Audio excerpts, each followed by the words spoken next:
صل على سيدنا ومولانا محمد وعلى سيدنا علي وسيدتنا فاطمة وسيدتنا زينب وسيدنا حسن وسيدنا حسين وعلى آله وصحبه وبارك وسلم وسيدتنا فاطمة وسيدتنا زينب الحمد لله رب العالمين والصلاة والسلام على سيد الأنبياء والمرسلين اللهم صل على سيدنا ومولانا محمد وعلى آله واصحابه وبارک وسلم وصلی علیہ۔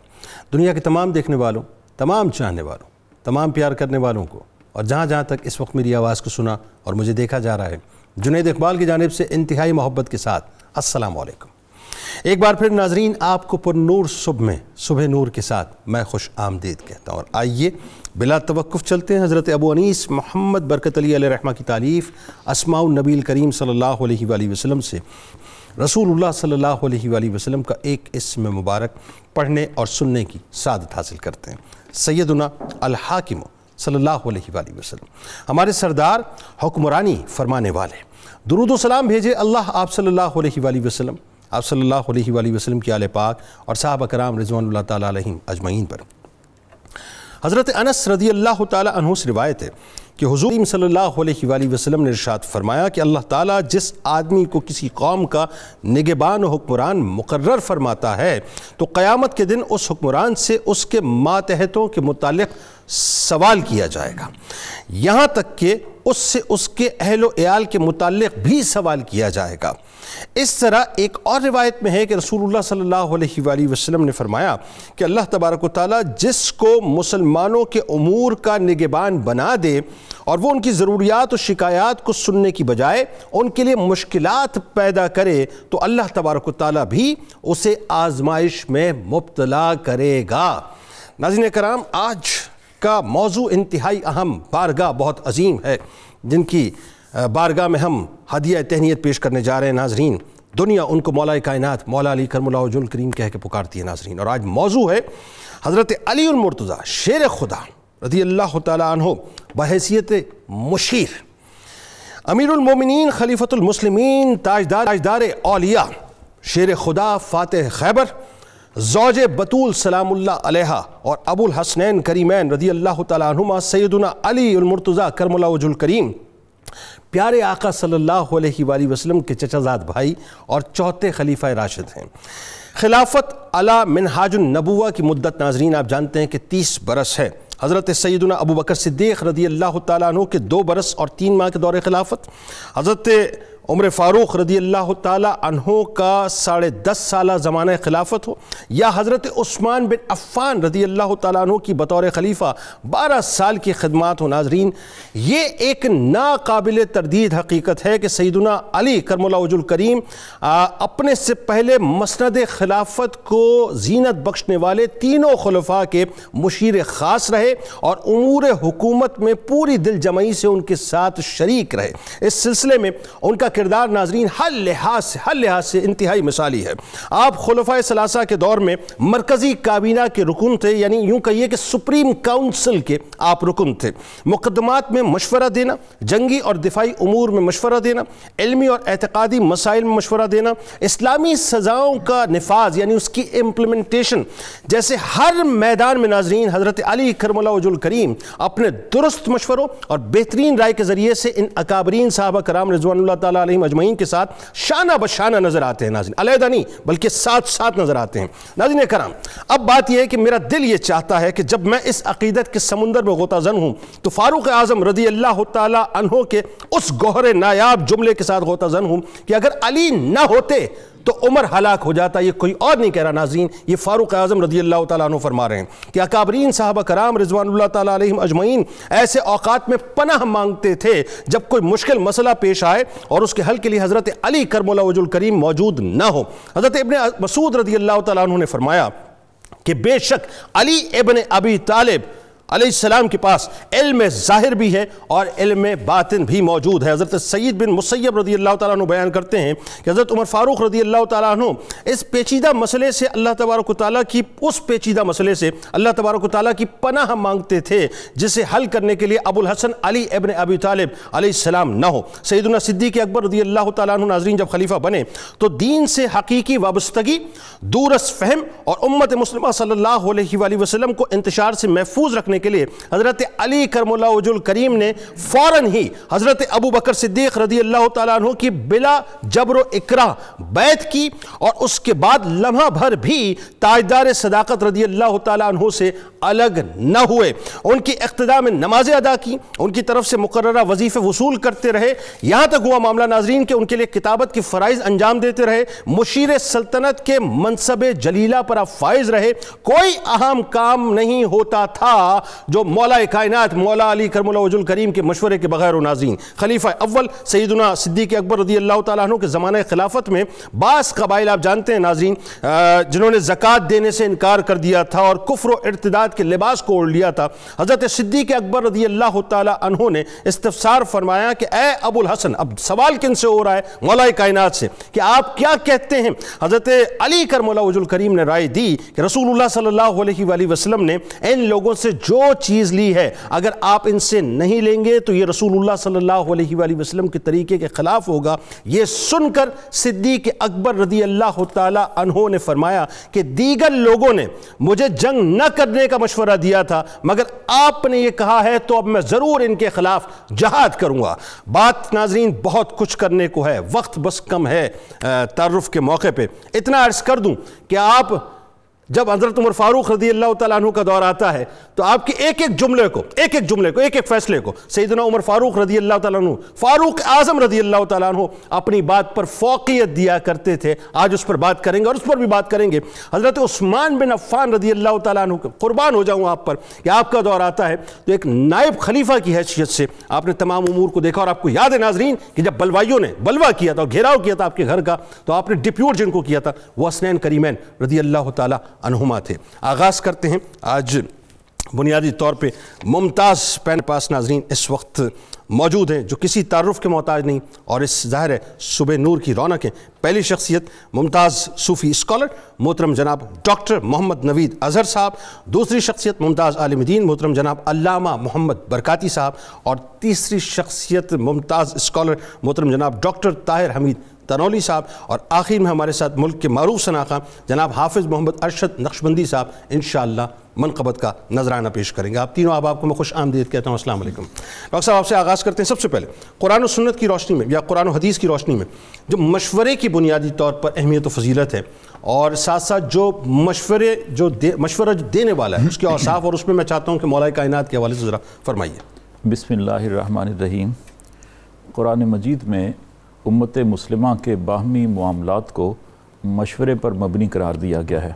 ارشاد ربانی ہے وَأَمْرُهُمْ شُورَى بَيْنَهُمْ۔ تو صحابہ کرام میں دو گروپس تھے جو آپس میں علمی مذاکرہ کیا کرتے تھے اور علمی مباحث میں ایک دوسرے سے مشورہ کرتے تھے۔ ایک گروپ تھا حضرت عمر رضی اللہ تعالیٰ عنہ کا، حضرت عبداللہ بن مسعود کا اور حضرت زید بن ثابت کا۔ یہ تین صحابہ آپس میں مذاکرہ کرتے تھے۔ دوسرا گروپ جو تھا اس میں حضرت علی، حضرت ابو موسیٰ اشعری اور حضرت ابی بن کعب رضی اللہ عنہم۔ یہ زیادہ مشہور دو گروپس تھے جو آپس میں مذاکرہ اور علمی مباحث کرتے تھے۔ حضرت علی رضی اللہ تعالیٰ عنہ ان 7 صحابہ میں سے تھے جن کو افتاء کی ذمہ داری سونپی گئی تھی۔ فتویٰ کے باب میں جن صحابہ کی طرف رجوع کیا جاتا تھا وہ 7 صحابہ تھے اور ان میں ایک حضرت علی رضی اللہ تعالیٰ عنہ تھے۔ سبحان اللہ۔ صحابہ کرام جوہر قابل تھے۔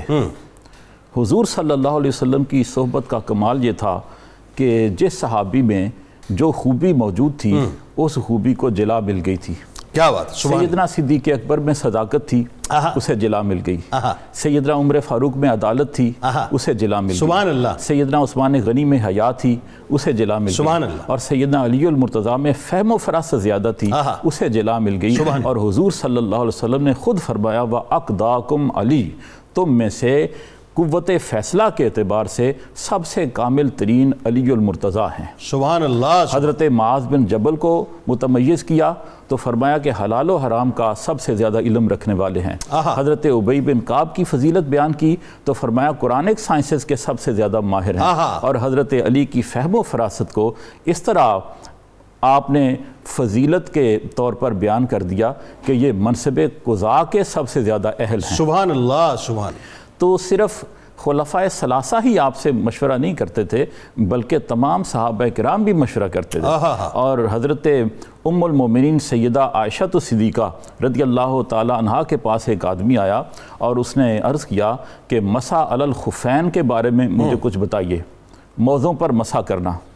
تو آپ نے فرمایا کہ تم علی کے پاس چلے جاؤ، کیونکہ وہ حضور کے ساتھ سفر کرتے تھے، سبحان اللہ، وہ تمہیں بہتر بتائیں گے۔ سبحان اللہ۔ وہ آدمی حضرت علی کے پاس آیا تو آپ نے فرمایا کہ مسافر کے لیے موضوع پر مسح کی مدت 3 راتیں اور 2 دن ہے، اور مقیم کے لیے 1 دن اور 1 رات ہے۔ یہ فیض جو حضرت علی رضی اللہ تعالیٰ عنہ کو ملا تھا قوت فیصلہ کا، یہ حضور صلی اللہ علیہ وسلم کی ایک دعا کا نتیجہ تھا۔ وہ دعا بتائیے۔ حضور صلی اللہ علیہ وسلم نے آپ کو یمن کی طرف بھیجا قاضی کے طور پر، اور جب بھیجا تو حضرت علی نے عرض کیا کہ یا رسول اللہ صلی اللہ علیہ وسلم، میں نے تو کبھی لوگوں کے درمیان فیصلے نہیں کیے، وہاں جھگڑے ہوں گے، اختلافات ہوں گے، باہمی تنازعات ہوں گے، تو میں کیسے فیصلہ کر سکتا ہوں؟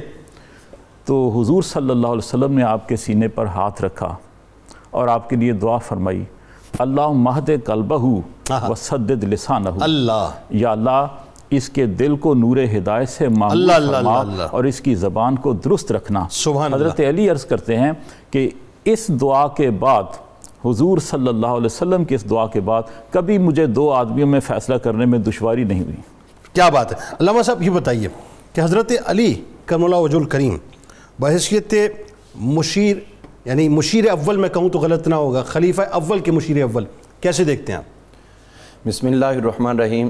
جتنی بڑی شخصیت حضرت سیدنا مولا علی المرتضیٰ شیر خدا تاجدار حل عطا کی ہے، یقینی طور پر ان کے ذکر کو بھی ہم جتنا کریں گے تو اتنے ہی زیادہ ہم اجر کے بھی حقدار ہوں گے، اس میں کوئی دوسری رائے نہیں ہے، دوسری رائے نہیں ہے۔ تو حضرت سیدنا مولا علی المرتضیٰ شیر خدا کرم اللہ تعالیٰ وجہ الکریم کی ذات کو دیکھیں اور خلیفہ اول کے ساتھ آپ کے معاملات کو دیکھیں تو سب سے پہلی بات تو یہ ہوتی ہے کہ اگر کسی کو دیکھنا ہو اس کے مشورے کی حیثیت کیا ہے تو اس کو پہلے اس ذات کے ساتھ اخلاص دیکھا جاتا ہے کہ جو مشورہ دینے والا ہے، جسے دے رہا ہے، اس کے ساتھ اس کو دل میں کتنی محبت اور اخلاص۔ کیا اچھی بات آپ کر رہے ہیں، واہ واہ۔ جس طرح جو ہے وہ اخلاص زیادہ ہوگا تو اسی طرح ہی وہ اپنے بہترین مشاورت جو ہے مشورہ بھی اتنا ہی ٹرانسپیرنٹ ہوگا۔ کیا اچھی حضرت سیدنا ابوبکر صدیق رضی اللہ عنہ نے سرکار دو عالم صلی اللہ علیہ وسلم کی خدمت میں عرض کیا، حضور میں آ رہا تھا، علی مجھے راستے میں ملے، جب بھی ہماری ملاقات ہوتی ہے تو وہ ابتدا کرتے ہیں سلام کرنے کی، آج میں آیا ہوں تو انہوں نے سلام کی ابتدا نہیں کی، یہ عجیب بات ہو گئی ہے، ہمیشہ وہ سبقت لے جاتے تھے، آج میں نے سلام سے ابتدا کی ہے، یہ مجھے سمجھ نہیں آئی ان کے اس رویے کی کہ آج وہ خاموش کیوں رہے۔ آپ نے فرمایا بیٹھ جاؤ۔ کچھ دیر بعد حضرت مولا علی المرتضیٰ شیر خدا بھی حاضر ہوئے تو حضور نے فرمایا بھی یہ ابوبکر صدیق آپ کے بارے میں بات کر رہے ہیں، تو آپ اس بارے میں کیا کہتے ہو، آپ نے سلام کے لیے ابتدا کیوں نہیں کی؟ حضرت مولا علی پاک رضی اللہ عنہ آپ عرض کرتے ہیں، حضور میں نے رات ایک خواب دیکھا، خواب میں نے دیکھا جنت کے اندر ایک بہت ہی خوبصورت محل ہے اور اس محل کا حسن اور رانائی دل کھینچ رہی ہے۔ میں نے پوچھا فرشتوں سے کہ یہ محل کس کے لیے ہے؟ تو فرشتوں نے کہا یہ اس کے لیے جو سلام میں ابتدا کرتا۔ تو میں جب اٹھا تو اب ابوبکر صدیق میرے سامنے آئے تو میرا دل کیا کہ وہ اللہ محل ان کو عطا کر دے، اللہ اللہ اللہ اللہ، تو اسی لیے میں نے موقع دیا کہ یہ سلام میں ابتدا، یعنی اتنی محبت، اتنی محبت۔ تو جب اخلاص اس قدر زیادہ ہوگا تو پھر یقینی طور پر مشورہ بھی اسی قدر ہی زیادہ۔ بہت اچھا مقدمہ باندھا ہے آپ نے۔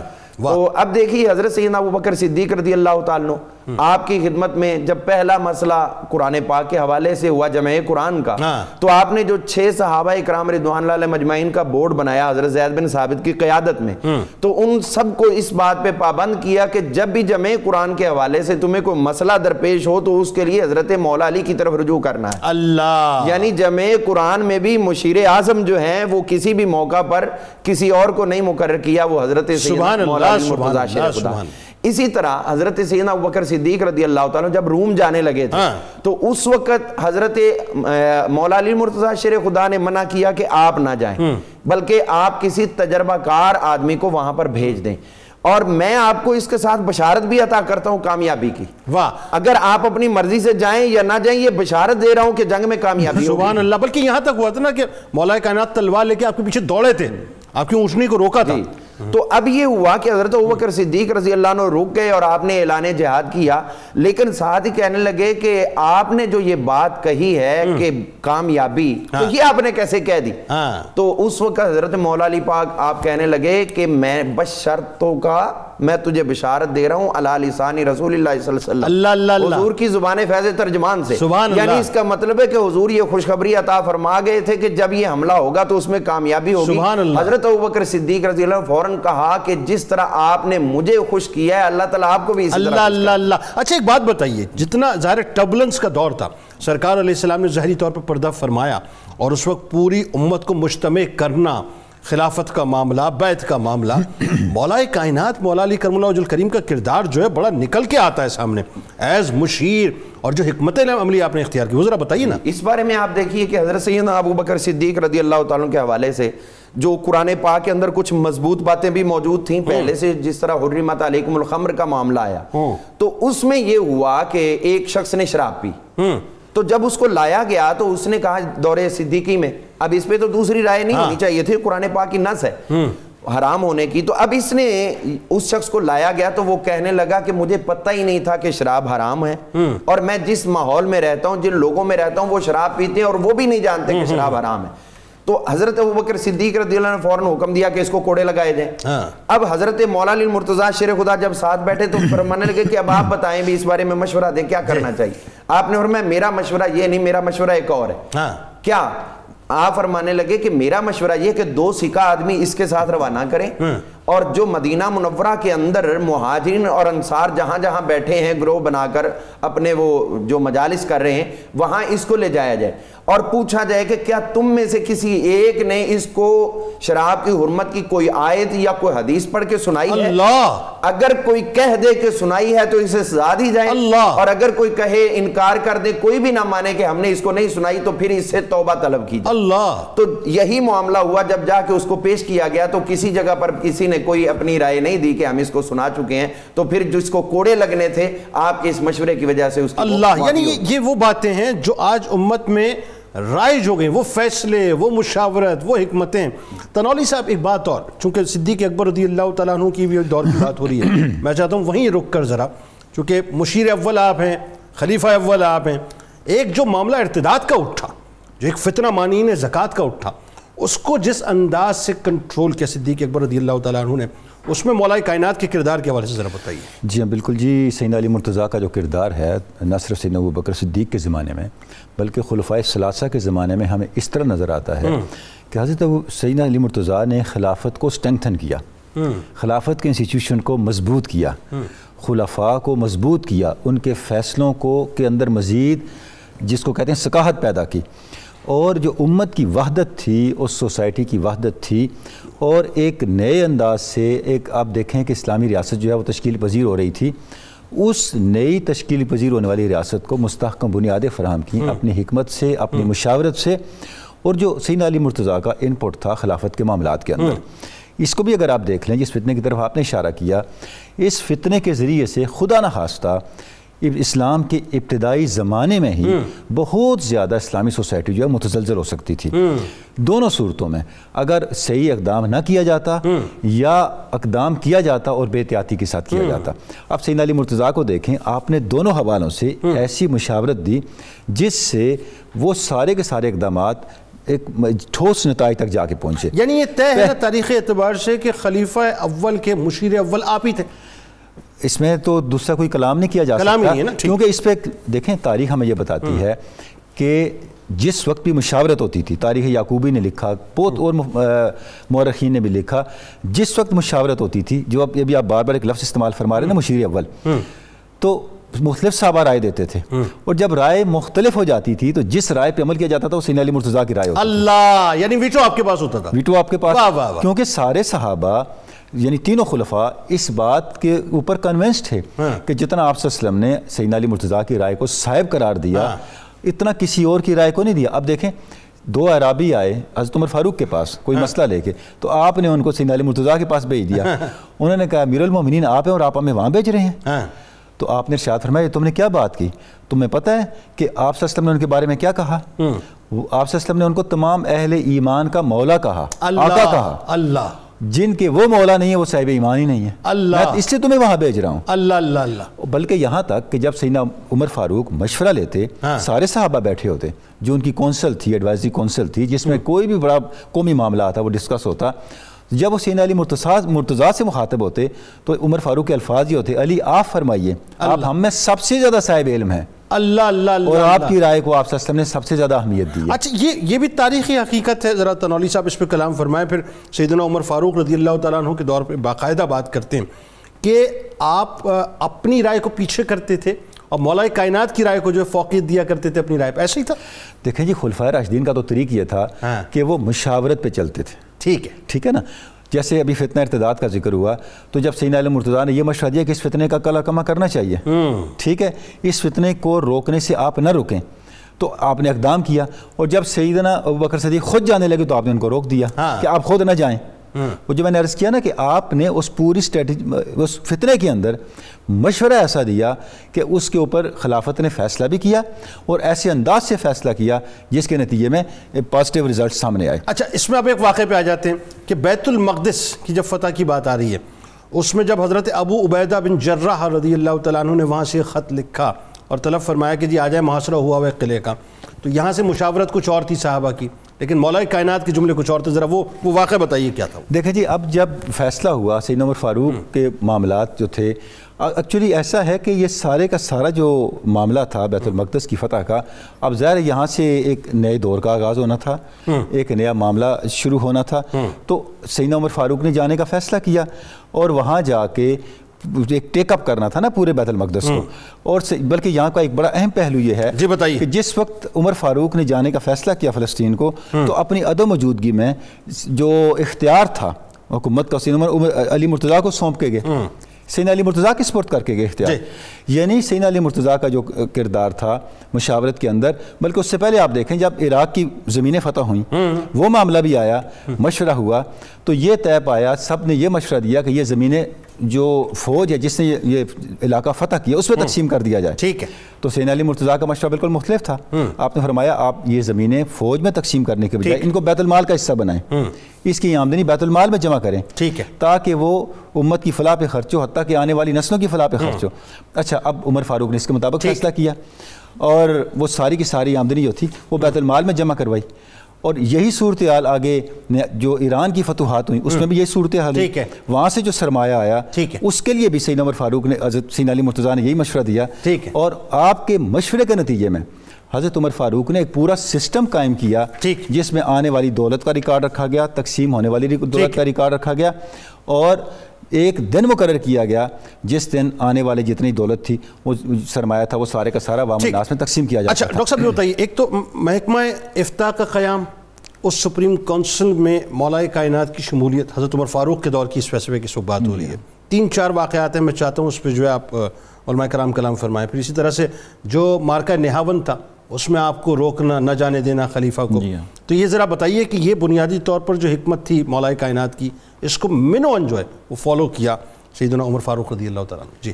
جی ہاں, ان حضرات کا جو آپس میں تعلق تھا حضرت علی رضی اللہ تعالیٰ عنہ کا اور خلفائے ثلاثہ کا, یہ رحماء بینہم کی عملی تعبیر اور تفسیر تھا.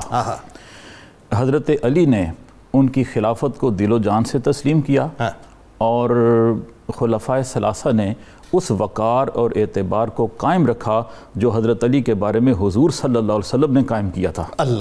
آپ صرف مشیر نہیں تھے, صرف منصب افتاء پر متمکن نہیں تھے, آپ تو جج تھے, اور جج کا منصب بڑا ہوتا ہے. حضور صلی اللہ علیہ وسلم نے آپ کو فیصلہ کرنے کا اختیار دے رکھا تھا, ڈیلیگیٹنگ پارز دے رکھی تھی سلطنت اسلامیہ کی. آپ کے پاس مسئلہ آتا, کیس آتا, آپ کیس کو سٹڈی کرتے, فریقین کا جائزہ لیتے اور صورت مسئلہ کے حوالے سے اگر یہ سمجھتے کہ اس میں گنجائش ہے اور حد نہیں لگنی چاہیے تو حضور کی بارگاہ میں عرض کرتے اور حضور صلی اللہ علیہ وسلم ان کی رائے کو پسند کرتے. سبحان اللہ. حد لگاتے بھی تھے اور حد میں گنجائش بھی تلاش کرتے تھے اور حضور صلی اللہ علیہ وسلم اس پر خوشی کا اظہار فرماتے تھے. یہ تو مشاورت سے کہیں بڑا منصب ہے. اور حضرت عمر رضی اللہ تعالی عنہ یہاں تک فرمایا کرتے تھے لولا علی لہلک عمر. اللہ. اگر علی نہ ہوتے تو عمر ہلاک ہو جاتا. اللہ اللہ اللہ. اور کوئی مشکل مسئلہ آ جاتا تو فرماتے کہ مشکل آ پڑی ہے اور اس کو حل کرنے کے لیے علی موجود نہیں ہے. اللہ اکبر. یعنی ایسا بھی تھا نا کہ مختلف شہروں میں مختلف اسٹیٹس میں جو قاضی لگے ہوئے تھے یعنی اس میں ہوتا ہی تھا کہ اگر کوئی مسئلہ آ کے جو ہے وہ بالکل مرکز میں آ کے رکتا تھا تو مرکز میں بھی جو ٹاپ آف دا لائن مولا کائنات کی بارگاہ میں وہی تھے اور یہ حضور صلی اللہ علیہ وسلم کا فیضان تھا. یہ کیوں تھا کہ حضور کی صحبت سے آپ کو نور باطن عطا ہوا تھا اور قرآنک سائنسز پر بھی آپ کو دسترس تھی. ایک واعظ میں ارشاد فرمایا کہ کتاب اللہ میں سے مجھ سے جو پوچھنا چاہو پوچھو. مجھے یہ بھی معلوم ہے کہ کون سی آیت دن کو نازل ہوئی یا رات کو نازل ہوئی, کون سی آیت سفر میں نازل ہوئی یا حضور صلی اللہ علیہ وسلم اس وقت پہاڑی پر تشریف فرماتے. تو یہاں تک جب آپ کو شرح صدر تھا قرآن مجید کے بارے میں اور سنت کے بارے میں تو آپ بے دھڑک بغیر کسی تردد کے فیصلہ سنایا کرتے تھے. ٹھیک ہے, اس پہ کلام کرتے ہیں. بلکہ ایک سوال میں علامہ صاحب آپ کی جانب لے کے آؤں گا کہ جس وقت خلیفہ دوم جو ہیں جب انہوں نے خلافت سنبھالی تو ان کی سیلری کی اور گزر بسر کی بات آئی, وہ ایک مشورہ مولا کائنات نے دیا تھا. میرا خیال ہے بہت بڑا میسیج ہے, آج اس پہ کلام کریں گے. لیکن کالر کو شامل کرتے ہیں. میاں اسلم صاحب احمد پور شرخیہ سے ہمارے ساتھ ہیں. السلام علیکم. وعلیکم السلام جی. جنید صاحب کیسے ہیں؟ الحمدللہ میاں صاحب, آپ ٹھیک ہیں؟ اچھا جی, میں ایک سوال پوچھنا چاہتا ہوں. جناب. سوال میرا یہ ہے کہ نبی محترم صلی اللہ علیہ وسلم کے دور مبارک میں جتنی بھی جنگیں ہوئی ہیں ان میں کوئی ایسی جنگ نہیں جن میں حضرت علی علیہ السلام نے شرکت نہ کی ہو؟ ٹھیک ہے, آپ کو بتاتے ہیں. آپ کو بہت شکریہ, کل اس پہ کلام ہوا تھا, دوبارہ انشاءاللہ آپ کو جواب دیتے ہیں. آپ کا بہت شکریہ, آپ نے جوائن کیا. رئیس بانو صاحب لاہور سے ہمارے ساتھ ہیں. السلام علیکم.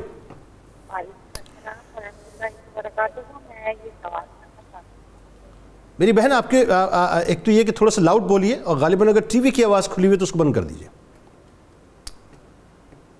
میں یہ سوال کرنا چاہتی ہوں کہ شان تو کچھ بھی نہیں ہو سکتا.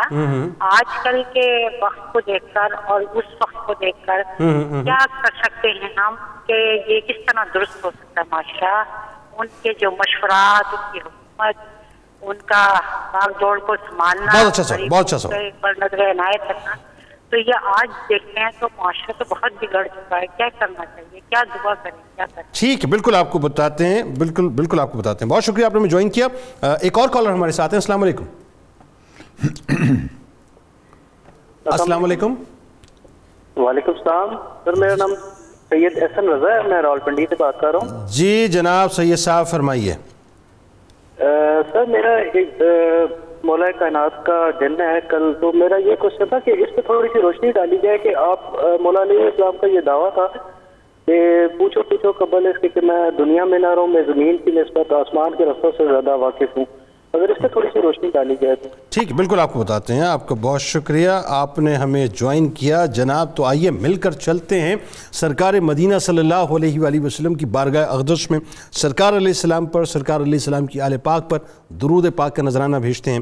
اور انشاءاللہ جب وقفے سے لوٹیں گے تو پھر میں علامہ صاحب سے پوچھوں گا کہ ایک لیڈر دوسرے لیڈر کو اگر یہ مشورہ دے تو بڑا مشکل ہوتا ہے اس بات کو سمجھنا کہ اپنی سارے خرچوں کو کم کر دو اور بس وہ کرنا ہے جو سادگی کے ساتھ. وہ کیا کیا تھا وہ انشاءاللہ آپ کو بتائیں گے. آپ سے ملاقات کرتے ہیں درود پاک کے بعد. اللہم صلی علی سیدنا و مولانا محمد وعلی سیدنا علی و سیدتنا فاطمہ و سیدتنا زینب و سیدنا حسن و سیدنا حسین وعلی وصحبه وبارك وسلم وبارك. اللهم صل على سيدنا ومولانا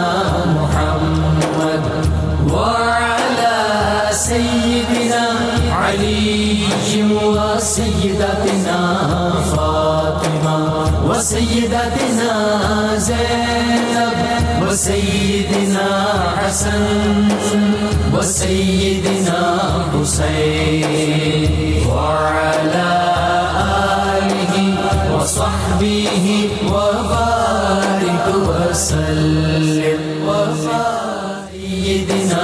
حسين وعلى آله وصحبه وبارك. خوش آمدید خواتین و حضرات. ناظرین اکرام، آج بات ہو رہی ہے حضرت علی کرم اللہ وجہ الکریم بحیثیت مشیر.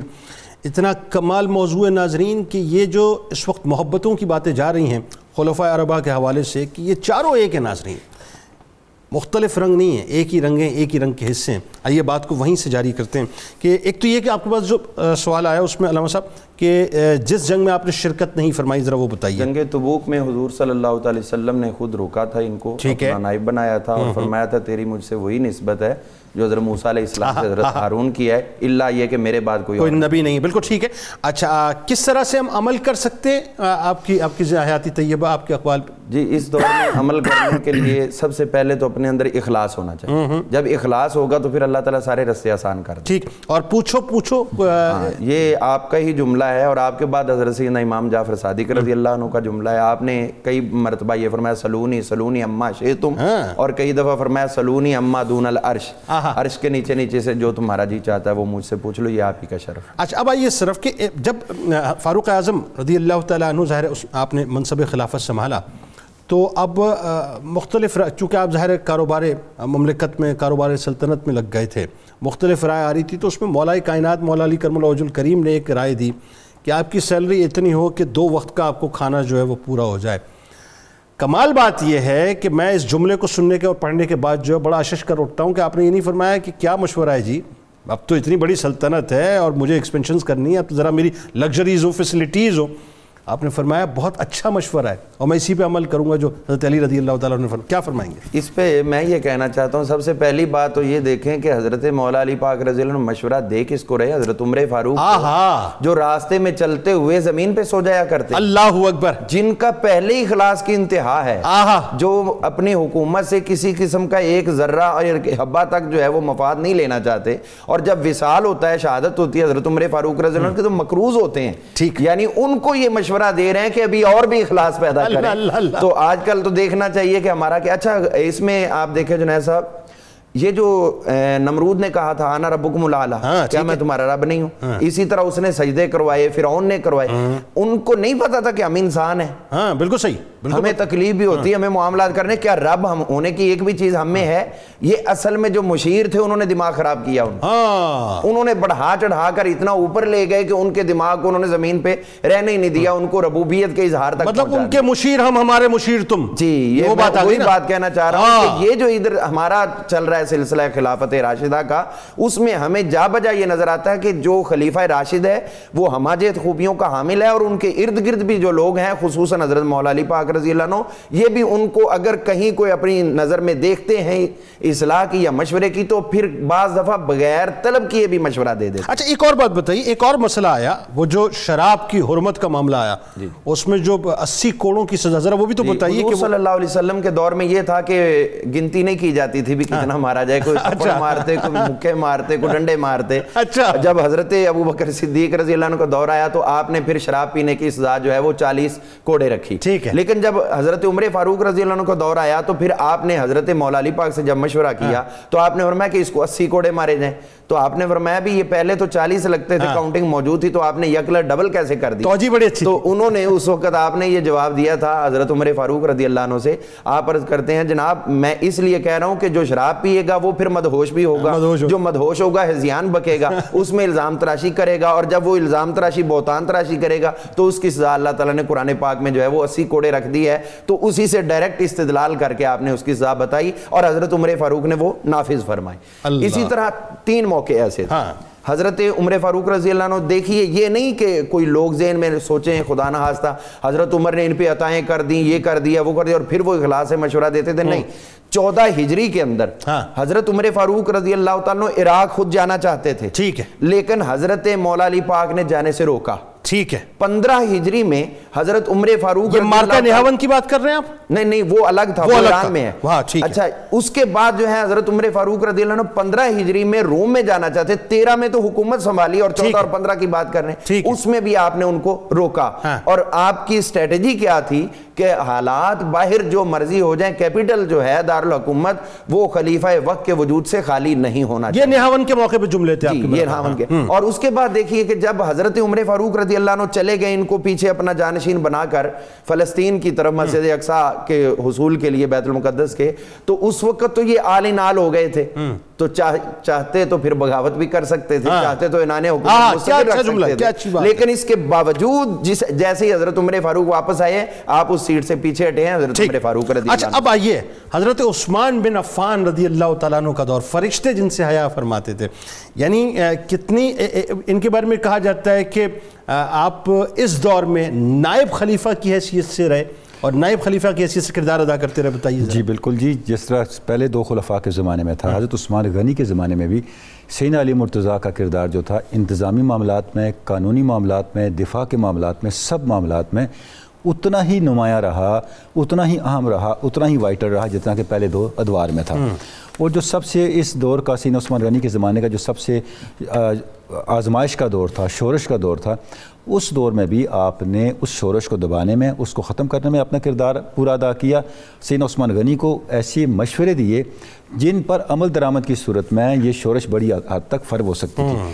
ایک بڑی اہم بات جس طرف میں اشارہ کرنا چاہوں گا, کچھ ایسے اقدامات خلافت راشدہ کے ہیں جو وقتی تھے, لیکن کچھ ایسے اقدامات بھی تھے جن کی قیامت تک تسلسل رہنا تھا جن کا, ان میں بھی سیدنا علی مرتضیٰ کا مشورہ شامل ہے. مثلا جس وقت 16 ہجری میں حضرت عمر فاروق نے فیصلہ کیا کہ اسلامی سال کا آغاز کہاں سے کیا جائے, یہ بڑا امپورٹنٹ فیصلہ, بہت سے صحابہ نے یہ مشورہ دیا کہ آپ صلی اللہ علیہ وسلم کی ولادت سے کیا جائے, سیدنا علی مرتضیٰ نے مشورہ دیا نہیں ہجرت سے کیا جائے. واہ, وہ فیصلہ ہوا, اور آج دیکھیں پورا کا پورا ہمارا جو ہجری سال ہے وہ اسی طرح چل رہا ہے جیسا سیدنا علی مرتضیٰ نے مشورہ دیا تھا. یعنی دنیا جب تک رہے گی یہ اوقات کا اندازہ, اوقات کا اندازہ مولا کائنات کے سر سے بڑی دیکھیں ہجرت کے ساتھ ریفرنس دے کے اس کو ریلیٹ کر کے سیدنا علی مرتضیٰ نے اسلام کے مزاج کو اسلامی کیلنڈر کے ساتھ جوڑ دیا, اور قیامت تک جب بھی کوئی اسلامی کیلنڈر پہ غور کرے گا تو اس کو اسلام کا مزاج سمجھ آ جائے گا. کیا بات ہے. اچھا, اب اس طرح سیدنا صدیق اکبر میں دیکھیں کہ دور اکبر میں جب انہوں نے تدوین قرآن کا فیصلہ کیا, اس میں بھی سیدنا علی مرتضیٰ کا مشورہ شامل تھا, اور آپ ہی کے مشورے سے قرآن مجید کی تدوین کا اور اکٹھا کرنے کا فیصلہ ہوا. یعنی سیدنا علی مرتضیٰ کا ویژن جو تھا, آپ کی جو بصیرت تھی, وہ یہ دیکھ رہی تھی کہ یہ کہاں تک اس کے ان فیصلوں کا اثر ہونا ہے اور کہاں تک ان فیصلوں کے تاثیر نے ٹریول کرنا ہے. یہ وجہ کہ ہم دیکھتے ہیں کہ سیدنا علی مرتضیٰ کے جو مشورے ہیں خلافت راشدہ کو دیے جانے والے مشورے, وہ وقتی اثرات کے حامل نہیں تھے, بلکہ ان مشوروں کے اندر ایک تسلسل ہے اور ان کے اندر ایک کنٹینیوٹی ہے. ابھی جس طرح بھی اس نقطے پہ ہم غور کر رہے ہیں کہ آپ نے کیپٹل کو خالی چھوڑنا روا نہیں رکھا, کیا زبردست یہی بات یہ مشورہ آپ نے عمر فاروق حضرت سیدنا صدیق اکبر کو دیا, اور یہی مشورہ آپ نے عمر فاروق کو دیا. بلکہ جب عمر فاروق کو آپ نے فرمایا آپ کیپٹل میں رہیں تو آپ نے ایک مثال دی, آپ نے فرمایا حکمران کی حیثیت اس داغے کی سی ہوتی ہے جو تسبیح کے سارے دانوں کو پرو کے رکھتا ہے. اگر وہ دانہ ٹوٹ گیا, داغا ٹوٹ گیا, تو سارے دانے بکھر جائیں گے. یہ ابتدائی زمانہ ہے. خدا نہ خواستہ ایرانیوں نے آپ کو اپنے پاس بٹھا لیا یا کوئی وہاں پہ کوئی حادثہ ہو گیا تو سارے کا سارا عرب باغی ہو جائے گا اور اسلامی ریاست کا تار و پوج جو ہے بکھر جائے گا. یعنی آپ کے مشوروں کو آپ دیکھیں کہ آپ کا مشورہ صرف ایک وقتی مشورہ نہیں ہوتا تھا, آپ کا مشورہ اصول حکمرانی تھا, آپ کا مشورہ ایک مستقل ایک پالیسی اور کیا حکمت. اچھا, اس میں ایک اور تنولی صاحب ذرا ریلیونس اس کی دیکھیں نا, آج کے دور میں بھی اگر آپ دیکھیں کہ صوبوں کی سطح پہ اگر خدا نہ خواستہ کوئی ٹربلنس ہوتی ہے, کوئی شورش ہوتی ہے, تو جو فیڈرل کا اپنا جو کام ہوتا ہے وہ بڑی امپورٹنس رکھتا ہے. وفاق جو ہے آخر تو وفاقی کنٹرول کرتا ہے, آخر تو وفاقی فیصلہ کرتا ہے, وفاقی فیصلہ ہے. اور جب وفاق مرکز مستحکم ہوگا تو وہ صوبوں کے اندر, ریاست کے حصوں کے اندر جہاں کہیں بھی کوئی مسائل ہیں ان کو کنٹرول کرنے کی پوزیشن میں ہوگا, ان کو بہتر کرنے کی پوزیشن میں ہوگا. اور جب مرکز ہی کمزور ہوگا, دیکھیں بعد میں بھی ایسے ہی ہوا نا, جب بھی اسلامی ریاستوں کو مسائل پیش ہوئے تو کیوں پیش ہوئے؟ جب مرکز کمزور تھا, بالکل ٹھیک, اخلاقی لحاظ سے کمزور تھا, قانونی لحاظ سے کمزور تھا, انتظامی لحاظ سے کمزور تھا, تو اسی وجہ سے مسائل پیدا ہوئے. تو سیدنا علی مرتضیٰ کے جو مشورے ہیں, چاہے وہ حکمران کا معیار زندگی ہے, چاہے وہ فائنانشیل مینجمنٹ ہے, چاہے وہ بجٹ کی تشکیل ہے, چاہے وہ دفاع ہے, چاہے وہ ریاستی تشخص ہے، جس بھی حوالے سے ہم دیکھتے ہیں سیدنا علی مرتضیٰ نے ایسے مشوروں سے نوازا جس سے ریاست مستحکم ہوئی، امت میں وحدت پیدا ہوئی، اور خلافت راشدہ کا جو ایک امیج تھا، ایک تشخص تھا، وہ نکھر کے سامنے سر میں تو بس وہ چونکہ وقت بہت کم ہے، ایک منٹ بس ہمارے پاس ہے، کہ وہ بات ہے کہ خلفائے ثلاثہ کے اندر جو ہے مولائے کائنات ہر جگہ نظر آتے ہیں. آخر میں دو باتیں تاکہ تشنا رہے، ایک تو نہ رہے کہ ایک تو امیر المومنین حضرت عثمان بن عفان رضی اللہ تعالیٰ عنہ کے پاس جب لوگ آتے تھے جھگڑے کے لیے تو آپ آتے ایک فریق سے فرماتے تھے کہ علی کو بلا رہو رضی اللہ تعالیٰ عنہ، اور دوسرے فریق کو کہتے ہیں کہ حضرت طلحہ اور حضرت زبیر رضی اللہ تعالیٰ عنہ. اس میں حکمت یہ جو قوت فیصلہ ہے حضرت علی رضی اللہ تعالیٰ عنہ کی اور قوت مشورہ ہے، یہ آپ کے نور باطن کا پتہ دیتی ہے. آپ عظمت انسانی کے حوالے سے بات کرتے ہوئے اپنے ایک شعر میں فرماتے ہیں، دواؤ کا فی کا وما تبصرو و داؤ کا من کا وما تشعرو. تیری دوا تو تیرے باطن میں موجود ہے اور تو دیکھتا نہیں، اور اپنے مرض کا سبب بھی تو خود ہے اور تجھے اس کا شعور نہیں. وَتَحْسَبُ أَنَّكَ جَرْمٌ صَغِيرٌ وَفِيكَ طَوَى الْعَالَمُ الْأَكْبَرُ. تو یہ گمان کرتا ہے کہ تو ایک چھوٹا سا جسم ہے، حالانکہ تجھ میں تو عالم کبیر چھپا ہوا ہے. وَأَنْتَ الْكِتَابُ الْمُبِينُ الَّذِي بِأَحْرُفِهِ يَظْهَرُ الْمُزْمَرُ. تو وہ کتاب مبین ہے جس سے پوشیدہ باتیں ظاہر ہو رہی ہیں. تو اللہ تعالیٰ کا مظہر ہے اور تو صاحب اسرار ہے. جب تجھے اس بات کا ادراک حاصل ہو جائے گا تو پھر تیری حیثیت کوئی اور ہوگی. ٹھیک. علامہ صاحب یہ تو ایک بات ہوئی کہ ظاہر فریقین کے درمیان جھگڑے کو ختم کرنے کے لیے مولائے کائنات کی موجودگی ہر جگہ پر حضرت عثمان بن عفان رضی اللہ تعالیٰ عنہ رکھا کرتے تھے. اور یہی بات ہے کہ آپ کی اور ان کے درمیان محبت بھی ایسی تھی کہ جس وقت بلوائیوں نے آپ کے گھر کو گھیرا تو حسنین کریمین رضی اللہ تعالیٰ عنہ کو ڈیپیوٹ کرنا، یہ ذرا سا مختصراً بتا دیجیے. جی اس میں یہی ہے کہ پہلے آپ نے ان کو مشورہ دیا تھا کہ یا آپ جو ہے وہ مکہ مکرمہ چلے جائیں، یہ بلوائی وہاں پر آپ کو تنگ نہیں کریں گے، وہ حرم شریف ہے. اور دوسری بات یہ کہ آپ اگر چاہیں تو شام چلے جائیں، وہاں آپ کے عزیز حضرت امیر معاویہ موجود ہیں، وہ آپ کی سیکیورٹی کریں گے. اور اگر نہیں ہے تو پھر ادھر ہم لوگوں کو آپ اذن دے دیں، ہم ان بلوائیوں کو از خود جو ہے وہ تحقیق کر دیں. مصالحت کی کوشش کے لیے بھی مولائے کائنات کو بھیجا تھا. بالکل کہ آپ جاتے رہے، بلکہ آپ نے خطابات بھی کیے اس دوران، اس پورے بلوے کے دوران. لیکن میں ایک اور چھوٹی سی بات عرض کرنا چاہوں گا کہ جس طرح آپ مشورہ کہیں اور دیتے تھے، بعض دفعہ آپ کے اپنے مفادات میں بھی زیادہ لگ رہی ہوتی تو پھر بھی مشورہ درست دیا کرتے. اللہ حضرت امام حسین رضی اللہ تعالیٰ عنہ دونوں اور حضرت عبداللہ بن جعفر یہ مسیب بن نجبہ کے پاس گئے اور ان تینوں نے جا کے کہا کہ آپ کی صاحبزادی بڑی صاحب علم و فضل ہے، ہم اسے نکاح کرنا چاہتے ہیں. انہوں نے کہا بیٹھے. وہ آگے حضرت مولا علی کے پاس بھی آپ کے دونوں بیٹے آئے ہیں اور آپ کے بھتیجے آئے ہیں، رشتہ چاہتے ہیں، میں کس کو دوں؟ آپ نے فرمایا کہ حسن جو ہے وہ تو طلاق ہے، وہ زیادہ مطلب رغبت نہیں رکھتے، اور امام حسین پاک جو ہے ان کو مالی طور پہ اتنا شوق نہیں ہے، لیکن میں یہ تجھے کہتا ہوں عبداللہ بن جعفر کے ساتھ کر دے. اپنے بیٹوں کو چھوڑ دیا اور ادھر کہہ دیا. جب ادھر گئے انہوں نے نکاح کر دیا، بعد میں دونوں نے شکوہ کیا بھی آپ نے ان کے ساتھ کر دیا اور ہمیں چھوڑ دیا. تو کہنے کہ میں نے نہیں چھوڑا، آپ کے ابا جی نے کہا ہے. ادھر آگے ابا جی یہ آپ نے کیا کیا، اپنے بیٹوں کو اگنور کر دیا اور بھتیجے کو آگے کر دیا. فرمایا بیٹا میں نے حضور سے یہ فرمان سنا ہے، آپ نے فرمایا المستشار مؤتمن، جس سے مشورہ لیا جائے وہ امانت دار ہوتا ہے، اس کو چاہیے کہ صحیح صحیح مشورہ دے، اور میں نے اسی پہ عمل کیا ہے جو کچھ میرے سامنے تھا. اچھا محبت دیکھیں نا، حضرت عمر فاروق رضی اللہ تعالیٰ عنہ نے جب حضرت ام کلثوم رضی اللہ تعالیٰ عنہ کا رشتہ مانگا، آپ دیکھیے مطلب کیا تعلق اور کیا محبت، آپ نے انکار نہیں فرمایا. بالکل وہ دے دیا اور ان کے ساتھ یہ اپنا جسمانی تعلق جو ہے وہ اہل بیت والا وہ مزید مستحکم کر دیا. حضرت حفصہ کی صورت میں تو پہلے ہی تھا، لیکن یہ اخلاص کی انتہا ہے کہ آپ نے یہ کر دیا. حالانکہ کئی اور لوگ مولا کائنات کی صاحبزادی اور ان کو اپنے گھر میں رکھنے کے لیے کس کی جو ہے وہ تمنا نہیں ہوگی، لیکن یہ فاروق اعظم رضی اللہ تعالیٰ عنہ کی خواہش تھی کہ مجھے نسبت مل جائے اہل بیت کی گھرانے کی. اصل بات یہ. اچھا جی آخر میں فائنلی چاروں رنگ بظاہر مختلف لیکن چاروں رنگ ایک ہی رنگ میں سمو جاتے ہیں، وہ رنگ ہے مصطفیٰ صلی اللہ علیہ وسلم. کوئی شک نہیں، یہی رحماء بینہم ہے کہ یہی وہ شان ہے. محمد رسول اللہ والذین معہ اشداء علی الکفار رحماء بینہم تراہم رکعا سجدا. یہ سارے اوصاف جو اس آیہ مبارکہ میں ہیں یہ خلفائے راشدہ کے اندر ہمیں نظر آتے ہیں. یعنی کہ چاروں صحابہ ان چاروں اوصاف کے مظہر ہیں، اور خلافت راشدہ ایک ایسا حسن ہے جہاں پہ آپ صلی اللہ علیہ وسلم کے دور کی کنٹینیوٹی پوری کی پوری ہمیں نظر آتی ہے. اور جس طرف ہم اشارہ کر رہے ہیں کہ یہ جو خاندانی قربتیں ہیں، یعنی دیکھیں حضرت اسماء بنت امیس سے آپ نے نکاح کیا سیدنا علی مرتضیٰ نے، جو بیوہ تھی سیدنا ابوبکر صدیق کی. ام کلثوم اور جو آپ کی شہزادی تھیں وہ حضرت عمر کے نکاح میں گئیں، اور آپ کے اپنے بیٹوں کے نام کیا تھے؟ ابو بکر، عمر اور عثمان. اور شہید کہاں ہوئے یہ دیکھیے سبحان اللہ. تو اس سے اندازہ ہوتا ہے کہ یہ قربتیں جو تھیں، یہ جو تعلقات تھے، یہ وقتی نہیں تھے، کسی ایک موقع کے نہیں تھے، یہ ابدی اور ہمیشگی کے حامل تھے، جو خاندانی بھی تھے، قلبی بھی تھے، اور معاشرتی اور ریاستی بھی تھے. سبحان اللہ جی، سبحان اللہ. آپ تینوں احباب کا بہت شکریہ. اللہ تعالیٰ آپ لوگوں کو جزائے خیر عطا فرمائے. ناظرین کرام، یہ محبت کی باتیں جانی چاہیے. اللہ کرے کہ یہ جو نفرتوں کا سرقہ ہے، اس کو یہ محبتوں کا شہد جو ہے وہ ختم کر دے. آئیے کتاب الشفا کی جانب چلتے ہیں. آیت الکرسی کی فضائل آپ کے سامنے پیش کرتے ہیں.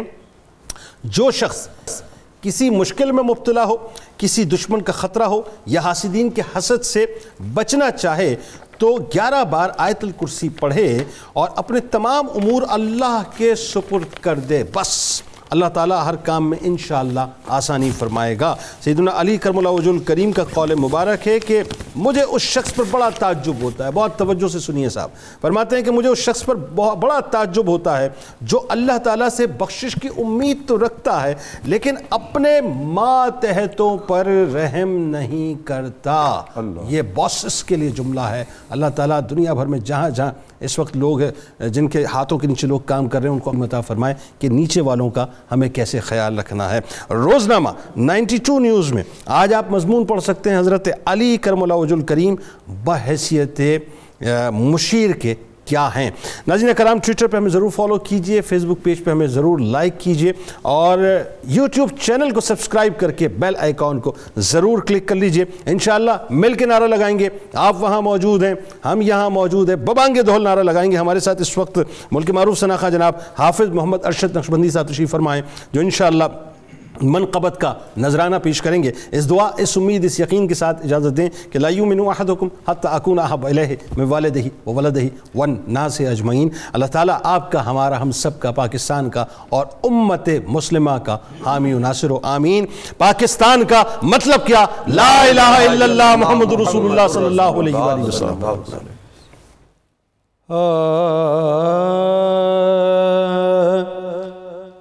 علی مصطفیٰ کا اخی بن کے آیا، علی مصطفیٰ کا اخی بن کے آیا، علی مصطفیٰ کا اخی بن کے آیا.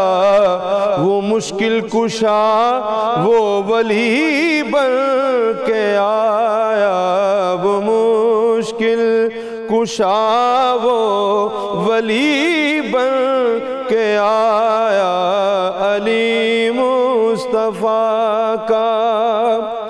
وہ خود سے نہیں آیا کعبے کے اندر، وہ خود سے نہیں آیا کعبے کے اندر، وہ مرضی رب جلی بن کے آیا، وہ مرضی رب جلی بن کے آیا.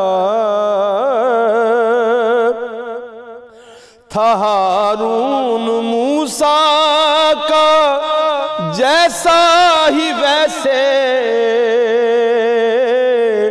تھا ہارون موسیٰ کا جیسا ہی ویسے، محمد کا حیدر وسیع بن کے آیا، محمد کا حیدر وسیع بن کے آیا. وہ نقطۂ با ہے، وہ اصل ولا ہے، وہ نقطۂ با ہے، وہ اصل ولا ہے. وہ لحم کا لحمی یہی بن کے آیا، وہ لحم کا لحمی یہی بن کے آیا. وہ غیرت حمیت کا مضبوط لہجہ وہ غیرت حمیت کا مضبوط لہجہ، وہ امن و بقا آشتی بن کے آیا، وہ امن و بقا اسے بھی عطا ہو خیرات بطولی، اسے بھی عطا ہو خیرات بطولی، ہزی تیرے در پر کمی بن کے آیا، ہزی تیرے در پر کمی بن کے آیا، علی مصطفیٰ کا اخی بن کے آیا، وہ مشکل کشا وہ ولی بن کے آیا، وہ مشکل کشا اے بنت اسد یا علی تیرے گھر میں، اے بنت اسد یا علی تیرے گھر میں گلستان حق کی کلی بن کے آیا، گلستان حق کی کلی بن کے آیا۔ اللہم صلی علی سیدنا و مولانا محمد وعلی سیدنا علی و سیدتنا فاطمہ و سیدتنا زینب و سیدنا حسن و سیدنا حسین وعلى آله وصحبه وبارك وسلم۔